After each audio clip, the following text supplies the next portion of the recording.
మాయావతి ఆమె అన్ని కులాలకు న్యాయం చేయలేదు, ఆమె పోయింది. ములాయం సింగ్ అన్ని కులాలకు చేయలేదు, పోయింది. అట్లనే వేరే ఇప్పుడు కాంగ్రెస్ ప్రభుత్వం అన్ని కులాలకు చేయలేదు కాబట్టి పోయింది. బీజేపీ ప్రభుత్వం కూడా ఇప్పుడు చేద్దామని ఆలోచిస్తున్నది కాబట్టి ఒక పెద్ద మార్పు అది.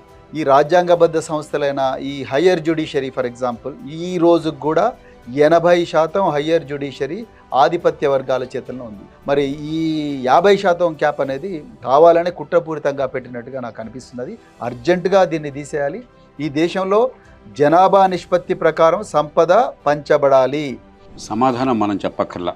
డాక్టర్ బాబాసాహెబ్ అంబేద్కర్ రాజ్యాంగ సభలో రిజర్వేషన్ల మీద చర్చలో స్వయంగా చెప్పారు, రికార్డుల్లో ఉంది.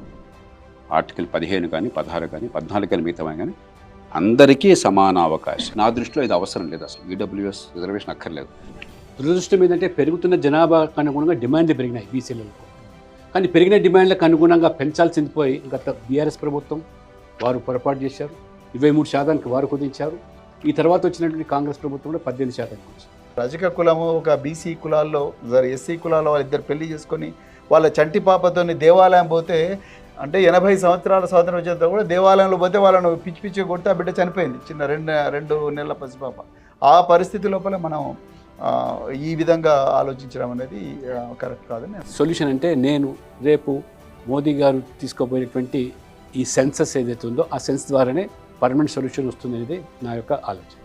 ఆర్టికల్ 342A3 ఇంక్లూడ్ చేసినారు రాజ్యాంగంలో. Central government social education backward class లిస్ట్ని సెంట్రల్ గవర్నమెంట్ డిసైడ్ చేస్తుంది. స్టేట్ కూడా అధికారాలు ఇచ్చినారు, ఒక చట్టం చేసి సోషల్లీ ఎడ్యుకేషన్లీ బ్యాక్వర్డ్ క్లాసెస్ని. ఫస్ట్ ప్రిన్సిపల్ ఏమిటంటే చట్టం ముందు అందరూ సమానమే, సమాన అవకాశాలు అందరికీ ఉండాలి. రాజ్యాంగంలో చెప్పింది ఫస్ట్ ప్రిన్సిపల్. కానీ మన దేశంలో ఉన్న అసమానత కారణంగా సబ్స్టాంటివ్ ఈక్వాలిటీ కోసం రిజర్వేషన్లు తాత్కాలిక ఏర్పాటు, అంతేకాని దాన్ని మనం విస్తృతం చేస్తే, అందుకే అన్ని కులాలకి అన్ని వర్గాలకి అన్ని మతాలకు కావాలని కోరారు, ముస్లింలు కోరారు. ఆయన గట్టిగా వ్యతిరేకించారు. 70% ఆయన చెప్పిన మాట 70% ఇచ్చామని కూడా రిజర్వేషన్లు, అది సమాన అవకాశం ఎట్లా అవుతుంది? రాజ్యాంగంలో మూల సూత్రాన్ని దెబ్బతిట్టా ఉన్నారు. అంబేద్కర్ మాటలే.